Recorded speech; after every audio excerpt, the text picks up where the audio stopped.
national treasure. 68% of the UK believe the institution is good for the country. Oh, it's fantastic! When there is a royal event and people flock just to catch a glimpse, there's a little bit of magic in that, isn't there? In an era that increasingly values merit over birth, has the concept of a royal family grown outdated? Trooping the colour, the Queen's official birthday celebration and the greatest parade of each year in Britain. Or do an adoring public at home? It's this stalwart symbol of what it means to be British. And away. Remain loyal. There were at least 1 million people on the streets to see the Queen. I suppose the main benefit of the royal family is that it provides stability in a changing world. As royal commentators dispel the myth of the monarchy, They ended up with the king doing the conga round the staterooms of Buckingham Palace. experts will break down key archive from crucial moments in royal history. It was a fairy tale created by the Grimm brothers. So prepare to discover what actually happens when blue blood runs red. What have you been doing in here all day? This is The Royals Revealed.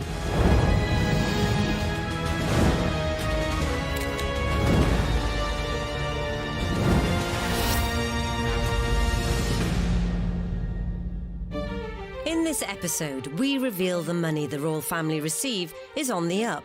At the time, an MP famously described it as a golden ratchet. The money would always go up, but never down. The royals carry out 3,500 engagements a year. It seems like people are getting a good bang for their buck. But in an uncertain financial climate, This is a huge amount of money draining away from the public purse. with all the private planes, trains, and pimped-up automobiles, Well, the Queen is the most travelled monarch in all history. Princess Elizabeth and Prince Philip board a plane for the 30,000-mile tour around the world. not to mention the pomp. The royals are like celebrities. When they wear a certain brand of something and we like it, we all want to wear that too, or have a bit of that too, that royal sparkle. Palaces, How did she get those particular properties which are allegedly privately owned? She got them because Queen Victoria and Prince Albert went to Parliament cap in hand. Parliament increased the amount of money they gave to the Queen. What she did was use that extra money to buy Sandringham and Balmoral, which therefore ought to belong to the state. and pageantry that comes with the territory. One of the things that about Elizabeth that I've never seen contradicted is the sense that she puts duty first, almost to an insane degree. Are they truly worth it? It's a bad deal in terms of value for money, and the taxpayer getting ripped off. Today, Forbes estimate the wealth of the royal family to be £70 billion. Whilst that might be almost incomprehensible to most people, when the average family lives on just over £30,000 a year, it's not just about the money to us commoners, it's about the age-old principles. Certainly, I think the British look to the monarchy as a beacon of continuity and stability, and because they transcend politics, there's this sense that you're safe with them. That was especially important during the war. Famously, the Queen Mother, when told by her courtiers and the government, look, you must leave the country, she said, the King won't leave London, and so we're not leaving London. And many people have said that gave the royal family at least a century of credit with the British public. The sense of security the royal family brought the nation was symbolised by a show of splendour at Queen Elizabeth's coronation. It was sprinkling some, royal fairy dust on the nation, made everyone happy. So it probably justified paying a bit more money on it in order to make everyone much happier. I was a kid, I saw the coronation, and what really came off at the time of coronation was sweets, which pleased everybody, sweets and biscuits. Though some might argue the expense was elaborate in such austere times. People were on rations just after the Second World War, in the run-up to the coronation, but actually the cash was splashed a bit to cheer people up after what had been a really difficult period and have this focus of Britishness, really, a celebration of the pomp and pageantry, which had been partly responsible for helping the Allies to win the war. And it was a tremendous day, and it was a tremendous start to the Queen's to the Queen's reign. And the way to maintain the monarch's new momentum was to get immersed among the masses. Walkabouts were nothing new. King George V, Queen Mary, did walkabouts during their reign. But for the Queen, it was a novel idea. It was something new. It was something that it brought her closer to the people. It brought the people closer to her. Throughout her life as the figurehead of the royal brand, the Queen has notched up over 20,000 engagements during her reign, providing morale boosts to workforces and the public at large. On a visit to Scotland, Queen Elizabeth and Prince Philip visit the ancient kingdom of Fife, coal rich for over 7 centuries. And to the delight of Scot miners, descend Roth's Pit, newest of the Fife collieries. It's the first time the Queen has ever gone down into a mine. A novel and entertaining experience for all concerned. Elizabeth's white coveralls remain almost spotless, testimony to the modernity of the Roth's mine. She knows that there may be occasions when people see her for one time in their life and talk about it for years afterwards. So she wants to make that memorable. She has made it her mission to be so and has encouraged other members of the royal family to be as transparent and obvious as she has been, so that people feel that they're getting their money's worth and that they're getting to see the royals in action. She is that one constant figure. And I think when you see someone embedded in the culture, you actually get used to them, that they're a trust figure, they're part of the furniture. She's kept abreast with social, economic and political matters in weekly audiences with 14 prime ministers, and ensured the UK remained in close contact with hundreds of heads of state. De Gaulle's visit is a major public event as well, a high ceremonial occasion. With the Queen, he rides in an open carriage, escorted by the household cavalry in full regalia to the palace, through streets lined with curious and cheering Londoners. One of the things about Elizabeth that I've never seen contradicted is the sense that she puts duty first, almost to an insane degree. You know, when you think she's in her 90s and she's still perhaps managing 200 or 300 public engagements a year. It's extraordinary. But whilst all this hard work is clearly vital in terms of maintaining a national identity and the emotional and economic stability that it can be seen to bring, all the public-facing activities come at a price, which some are finding increasingly harder to stomach. The question of whether the royals are worth it is certainly nothing new, and so throughout her lengthy reign, the Queen has ensured her family are always seen to do their bit for society. And supporting the community has always been top of the agenda. It was to aid the fund for building a vestry at Crathy Church near Balmoral that members of the royal family and their household helped at a sale of work at Abergeldy Castle. The Queen herself acted as a seller. What a terrific thrill for the customers. Princess Margaret was in charge of another section of the stall, and the Duke of Edinburgh, who proved a very brisk salesman, had a joke for every buyer. I think few would be able to resist the opportunity to see the Queen if she was visiting locally. Yes, there are Republicans that aren't interested in the monarchy at all, although few of them find fault with the Queen as an individual, because she famously hasn't really ever put a foot wrong. But there's a sense that everyone wants to be able to say, I saw the Queen once, and she said this, or she did that. People want to capture that moment. But in order to carry out these duties, the Queen has been entitled to an annual chunk of cash, which has been on the rise for over 250 years. In 1760, the government came to an arrangement with George III whereby the royal lands were handed over to the public, and in return for that, the king at the time was granted money each year to meet his expenses, called the civil list. That existed until really just a few years ago, 2012, when it was replaced by something called the sovereign grant. At the time, an MP famously described it as a golden ratchet. The money would always go up, but never down. And so it's proved.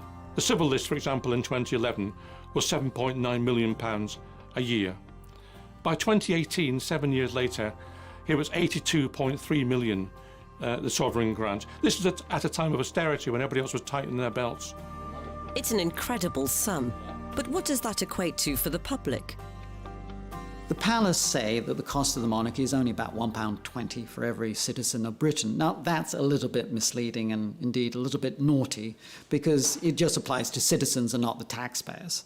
And secondly, the cost of the monarchy is a bit more than the formal cost of the sovereign grant, which is about £85 million.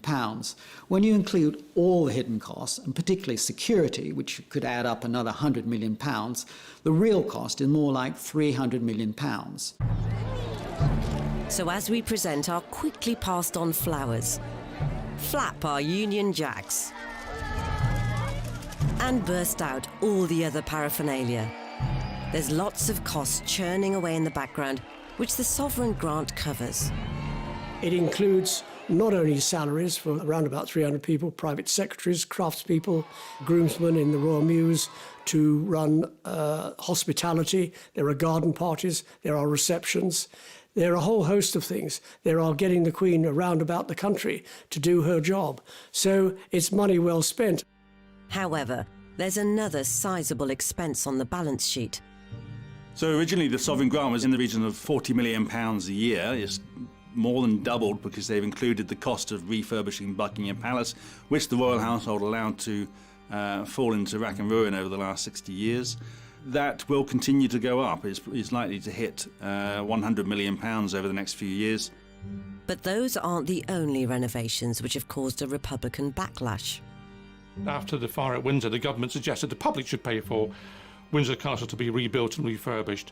And there was an outcry, and in the end, the money had to come from the Queen via entrance fees to Buckingham Palace. But when it came to refurbishing Buckingham Palace, £359 million, the taxpayer pays all of that. So about 10-15% of the grant really is earmarked to going for that refurbishment. At that percentage, it will be around a decade before all the work is done. So in the coming years, the Queen must delegate both cash and royal responsibilities carefully among the rest of the family. I'm not sure whether the public has a complete appreciation for the fact that the royals carry out 3,500 engagements a year, answer 1,000 letters, have dozens of audiences with leading figures from around the world. It seems like people are getting a good bang for their buck. Technically, the hardest working royal is Prince Charles, because when the engagements are all clocked up at the end of the year, he pretty much always appears to have carried out the most. The man is a workaholic. He believes in what he's doing. He works incredibly hard.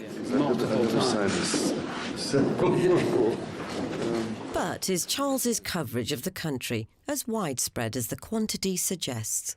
The public, for example, has mapped all the visits that Prince Charles did in 1 year, and they're all very much focused or clustered around London, around Highgrove in Gloucestershire, and around Balmoral in Scotland. So he doesn't go very far to do these things. It's very much about making sure that he remains in the limelight and that they project some sense of purpose.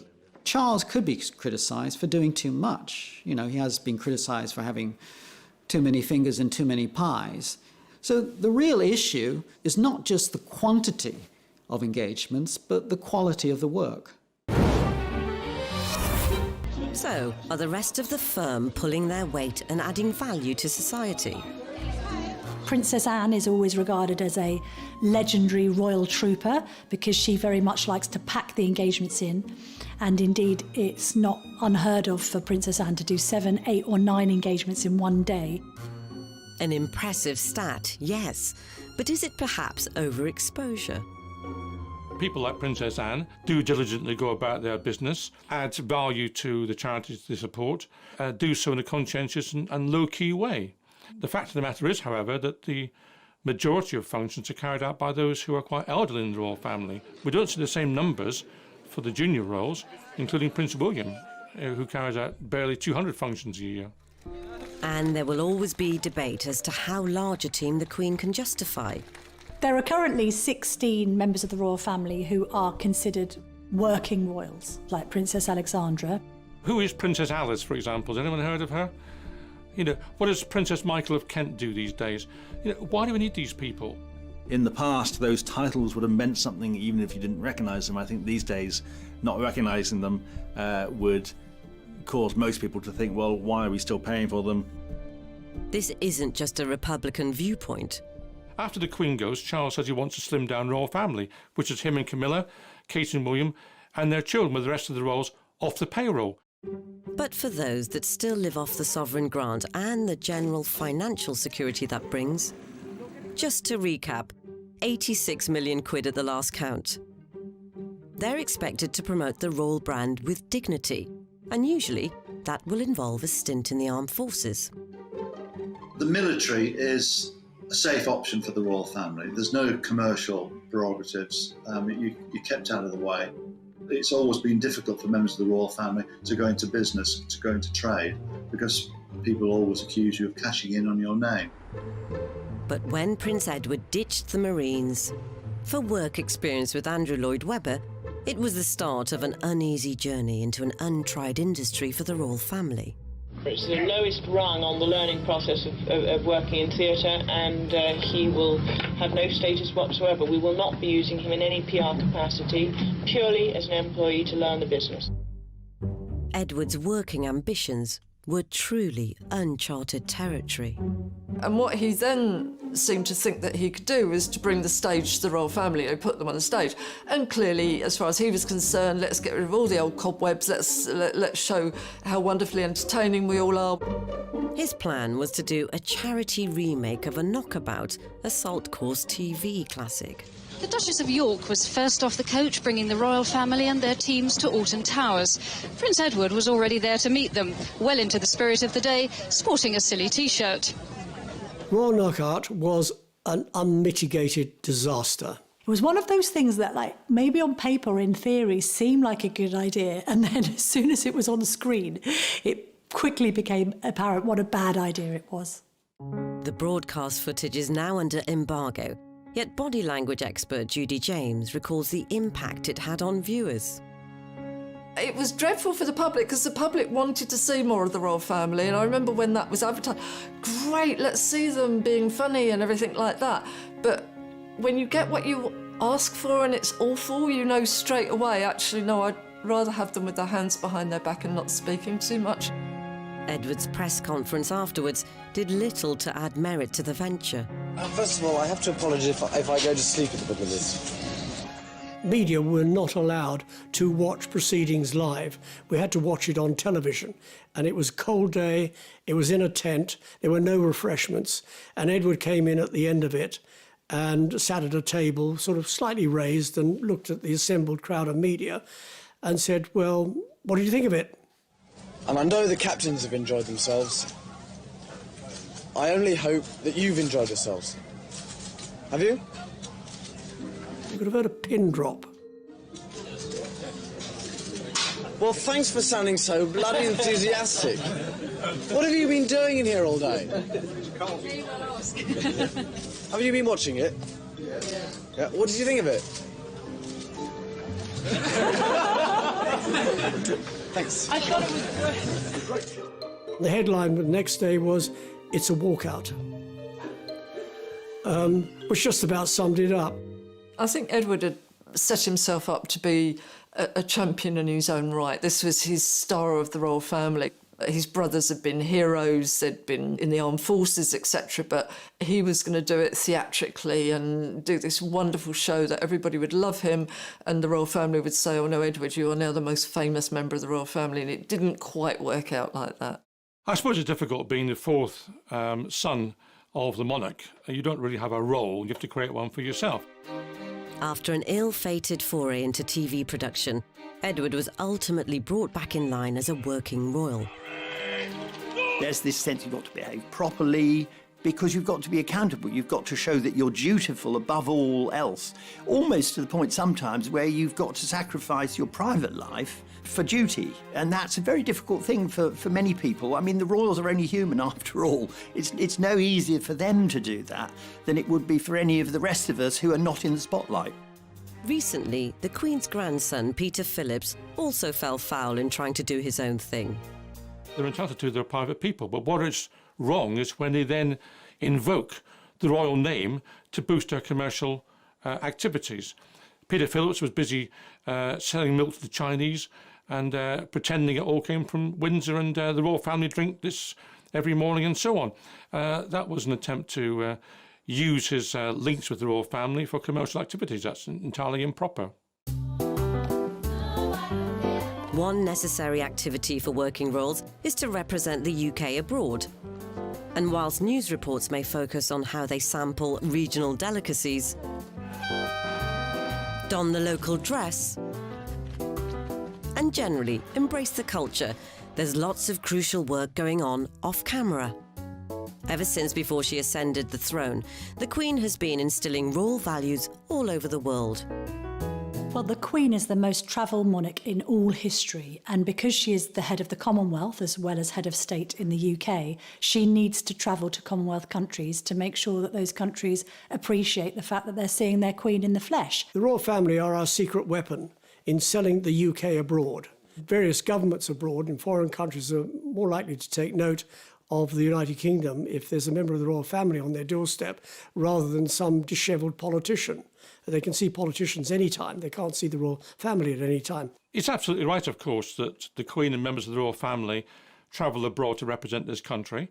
However, some members of the royal family believe that, first of all, they do not have to use commercial airlines, but they must travel by private jet at vast cost to the taxpayer. People perhaps think that this is excessive. I would say the counter-argument to that is you can't expect the Queen necessarily to go on EasyJet. At its peak, the annual travel spend was a whopping 18 million.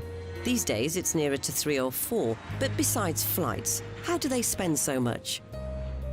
They always take large teams with them, including hairdressers, including dressers and valets, and of course their whole press team. So this rapidly becomes a very expensive venture compared, for example, to an ambassador or politician who would cost a fraction of that, because they simply wouldn't get away with taking that kind of team with them. And let's not even get started on the outfits. I mean, the royals don't do capsule wardrobes. The Canada leg of this tour, 6,000 kilometres, approximately 50 separate events, and of course 40 outfits. There may be a job in the morning that requires trousers, an afternoon job that requires a floaty summer dress, and in the evening, full white tie attire. This is a world away from a typical family holiday. It's a family holiday multiplied by the hundreds. Whilst it may seem to cost the earth for the royals to travel the globe, it's all about adding deeper value to the union at large. Absolutely, it's a way of maintaining shared history. Also, it gives a morale boost to countries to see royalty there. It also serves to keep ideas of republicanism at bay. Australia's flirted with the idea of republicanism. Canada's flirted with the idea of it. And it's no surprise, perhaps, that both of those countries have recently been visited by high-profile royals, including the Duke and Duchess of Cambridge and their children. They made it real. They brought the monarchy to the people. With such strong international relations to withhold, it's been integral for the Queen to ensure her representatives maintain her good name. But financial controversies in the recent past have seen the notion of royal entitlements come under fire.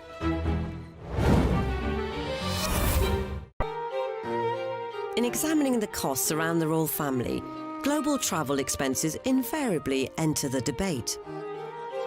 The prince doesn't pay for his trips to exotic places, but then he couldn't afford to. He hasn't been well off by royal standards, but today it gets better. He'll have a full £20,000 a year from the Queen's civil list for a start. And one man who became central to that was Prince Andrew. The Duke of York was nicknamed Air Miles Andy for his propensity to rack up private jet travel on jobs that some people suggested might not have been particularly useful to Britain. I asked a parliamentary question after one particularly excessive year of travel by Prince Andrew as to what particular trade deals he had managed to put together in his role as trade envoy. The government couldn't name one. Meanwhile, the expenses could be quantified. Some of these trips were quite extraordinary in the cost. £100,000 or more for a flight or trip to the United States, $30,000 for a visit to Japan. In the last year that he was in this official role, it was more than £600,000 in the year spent on travel costs alone. I once went to Mexico for an interview that I did with him to mark his 50th birthday. There was a huge entourage, and to be fair, there's a massive kidnapping risk in Mexico City, but you've never seen a motorcade like it. And I did get the impression that Prince Andrew quite enjoyed the notion of being centre of attention and almost seeming presidential. Most famously, he demanded that his valet bring with him a 6-foot ironing board. So you got the ludicrous situation of some royal lackey having to carry it out of the plane into the waiting Land Rover or whatever. Even back in drizzly old Blighty, the jet setting continued. He's become known as Air Miles Andy. This private jet is taking the Duke of York to Newcastle. Bad weather had grounded the royal helicopter. It was a reminder of repeated accusations of extravagance. Did you have to go by private jet to Newcastle? Yeah, because there was no other way of getting there and back, bearing in mind from what I was doing before and what I was doing afterwards. Well, there was this sense as well that Prince Andrew kept on taking helicopters to go short distances and private jets when surely a commuter train, God forbid, would have sufficed. This idea of him being quite grandiose and dismissing the notion of taking scheduled flights because he was very important as the Queen's son sort of cast a cloud over everything that he was doing. Eyebrows were also raised in the manner of which he conducted his leisure time. There was one occasion when he went to Northern Ireland to Portrush when he played a golf match, and because it took a bit longer than expected, he was an hours late to be guest of honour at an event where he should have been attending in his royal capacity. And I know for a fact that some of his aides had to take him aside and say, seriously, you cannot take the golf clubs on these trips. It's completely the wrong look. You're there to do an official job on behalf of the Queen, not enjoy 18 holes at St Andrews. Ultimately, with mounting criticism, Andrew retired from his roving role in 2011. A reported £57 million bank balance makes him the third richest royal. But the cost to his reputation, after a much-published acquaintance with one business associate, may well be harder to quantify. So understandably, Andrew has been told to step back from royal duties, to have essentially zero public presence, because of the continuing allegations that hang over his head in relation to his relationship with Epstein. Even though Andrew denies any wrongdoing, he wouldn't be the only team member in the top tier to be relegated to the reserves in the last year, as Prince Harry faced his own financial backlash when he and Meghan set about renovating Frogmore Cottage. The bill seemed quite hefty for the size of property that it was, 2.4 million. I think comparatively, when the Cambridges renovated their apartment at Kensington Palace, which is a 20-bed palatial mansion, it cost just over 4. So people started scratching their heads, looking at the arithmetic and thinking, goodness me, Harry and Meghan haven't scrimped here. Then, of course, they then abandoned their roles that they had taken on and decided not to use the cottage full-time, but still expected the taxpayer to fund it. What most people don't like about the royal family is when they want it both ways. This happened with the departure of Prince Harry and Meghan. Initially, what Harry wanted was to have a hybrid royal, to be half in, half out, i.e. to receive some money from the sovereign grant, at the same time to be able to earn a living independently. Now, the two things really don't go together. I think that most people in this country, your ordinary hard-working families up and down the UK, would think that having £30 million in the bank makes you financially independent. So the whole thing was a farce. As the Duke and Duchess did away with their HRH titles, which they'd only had for barely 18 months, they ended a temporary residence in the Commonwealth country of Canada and moved to LA, where they're currently hauled up in a palatial Beverly Hills pad, market value roughly £18 million.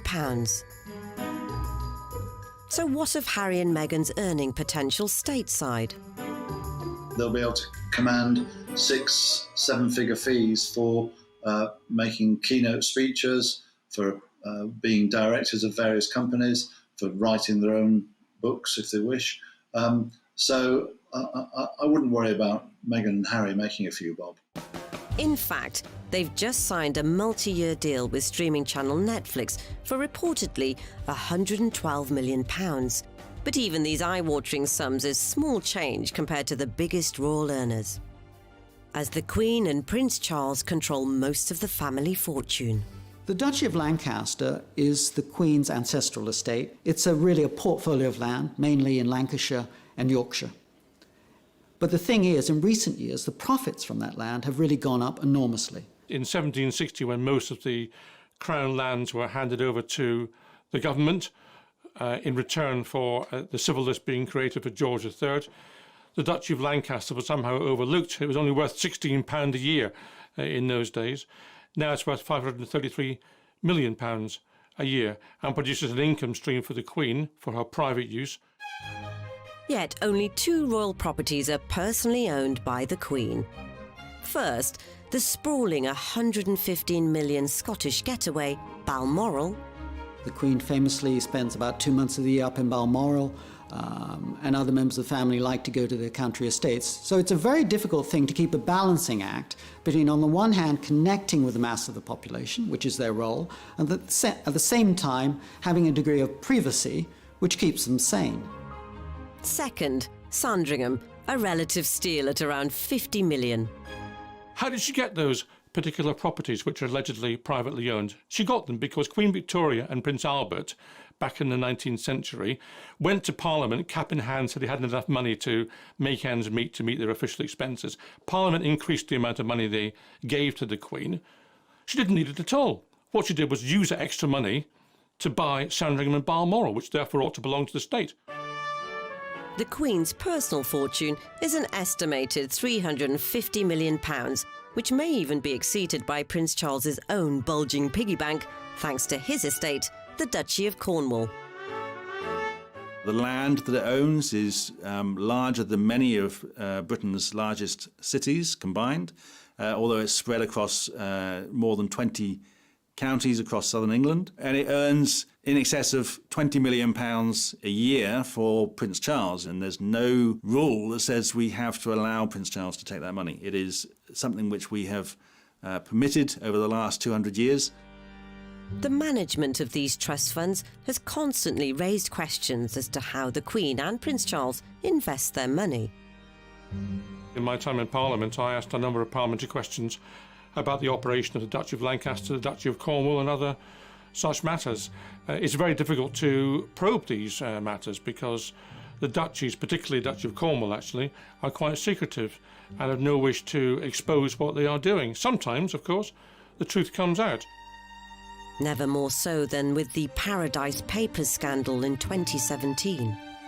So the Paradise Papers were a large collection of documents leaked to the press, which revealed the tax arrangements and investments, particularly investments in tax havens, of lots of well-known and important people, including Prince Charles and the Queen.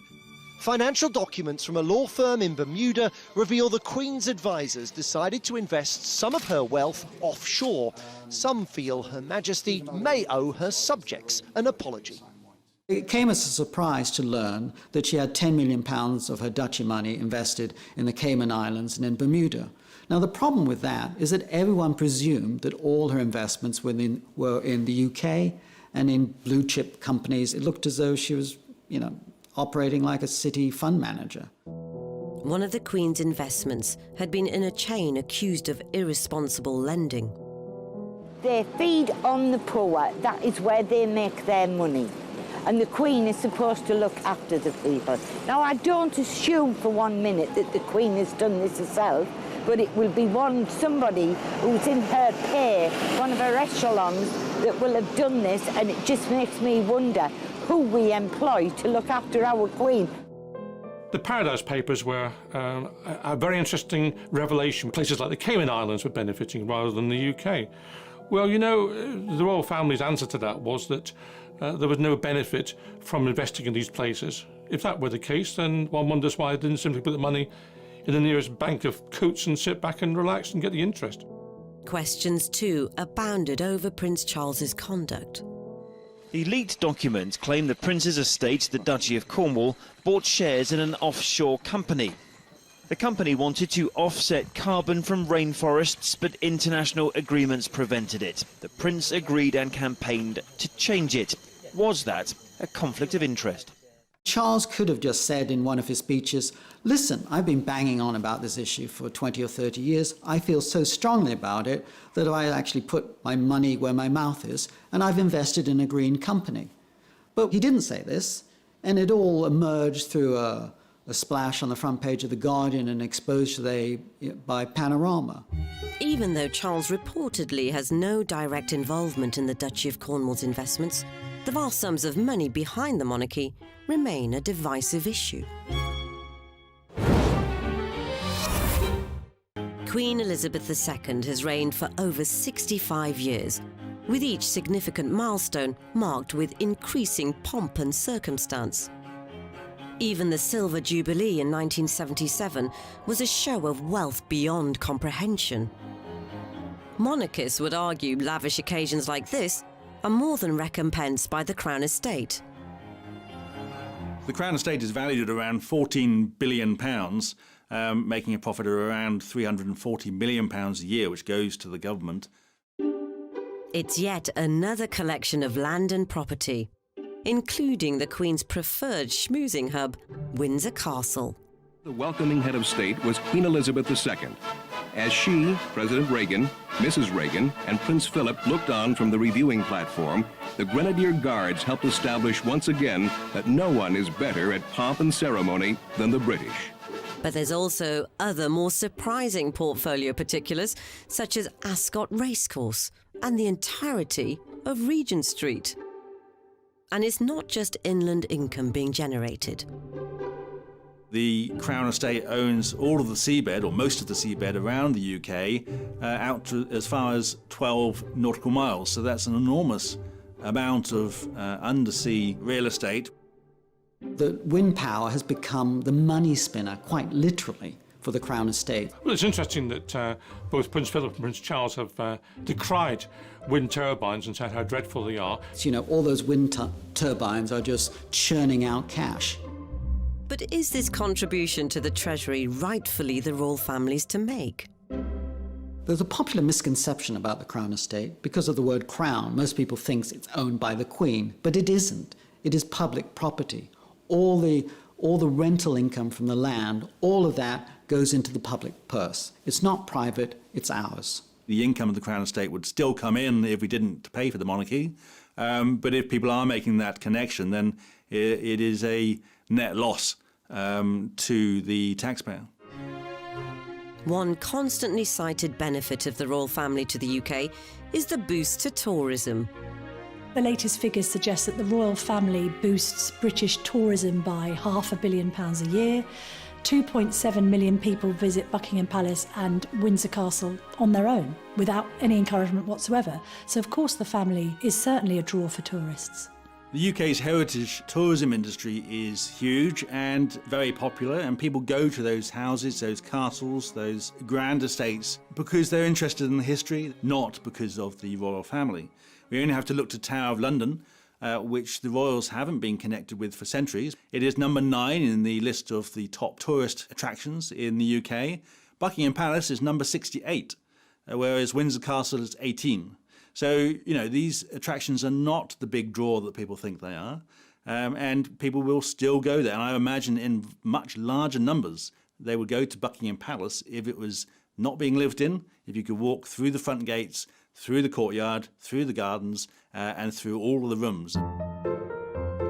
The third way many believe the royals add value is via the royal brand itself, which covers all those essential milestones the public wants to be part of.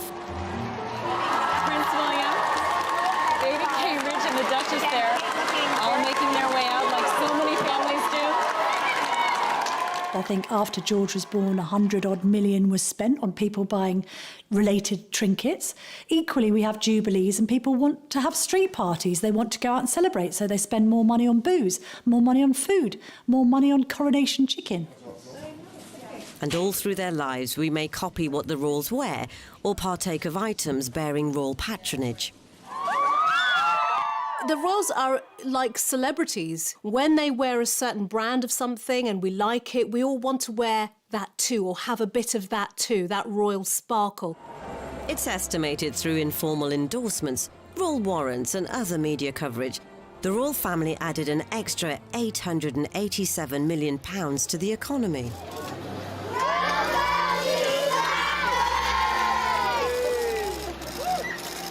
It's a very nice welcome. It's been argued that consumers are somehow impressed with or attracted by the royal brand. And again, there is a market for royal brands. There is a market for lots of different brands. But the point is, the monarchy is not there to make us money. It's not there to be a brand. It's there to provide us with a head of state. So then, is there a point to suggest that it's impossible to quantify their true value to the nation? The royals have gone through times of great popularity, and also there have been downturns in their popularity. And I think we do have that two-way relationship, that when they're not meeting our needs as a nation, we can get pretty grumpy about that and let them know. For instance, when Diana died and we didn't see the Queen, I think public pressure was on her to change what she did. And the survival of the monarchy is a bit like maintaining tradition, but showing a willingness to be flexible, and that's what we like. Of course, there will always be doubters. The Queen has done her best for this country, and I think most people recognise the effort she's made to discharge her public duties. But the fact of the matter is that the royal family is, through no fault of its own perhaps, unhelpful to this country going forward. We have to recognise that Britain in 2021 is not the same country as Britain was in 1921. And the royal family, in that sense, holds us back. We have to recognise our new role in the world, not pretend that things have not changed. Maybe it simply boils down to the eccentricities of how the British people lead their lives. People often say, well, the monarchy is part of that quirky nature of British life, but we don't put up with the royals or love the royals because of that quirky nature of the British character. It is because the royals serve a purpose. They serve their own purpose, and they serve a purpose for those in power, and so there's constant effort to promote them and to ensure that they are not put under such pressure and such scrutiny as to turn the people against them. It's part of the British culture, and to shift out of that, I think, would take tremendous change and tremendous growing pains. And I don't know that we are yet prepared for that, because every time there is a bit of a disruption or a shift, there is often a reaction to that. So Harry and Meghan deciding to step away has caused great consternation. It's like, how could you do that? Which shows the power of the royal family entrenched in the British psyche at the moment. We're told that the royal family is a major asset to this country in terms of the economy. No doubt they bring in some tourism, and no doubt there is a genuine value to some visits carried out by the royal family to overseas destinations and some events hosted at Buckingham Palace. But as to what that is in economic terms, it's almost impossible to quantify. What we do know, with rather more certainty, is how much they cost us. And what we know is that runs into hundreds of millions of pounds each year, and that's a multiplicity of times more than any other royal family in Europe. Do we get value for money? Yes, I believe we do. And I think when people sit down and analyse what they get in return, they will think, yeah, we do pretty well. So in trying to explain whether or not the royal family are worth it, we shouldn't expect the answer to be based on such a simple thing as reason.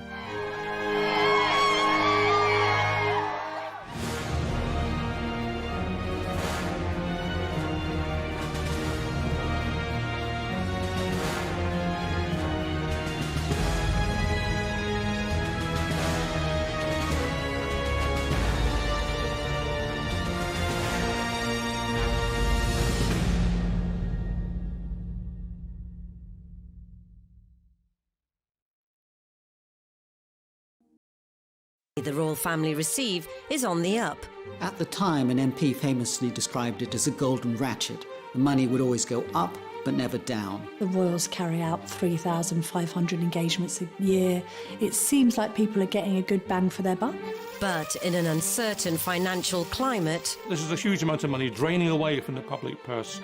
with all the private planes, trains, and pimped-up automobiles, Well, the Queen is the most travelled monarch in all history. Princess Elizabeth and Prince Philip board a plane for the 30,000-mile tour around the world. not to mention the pomp.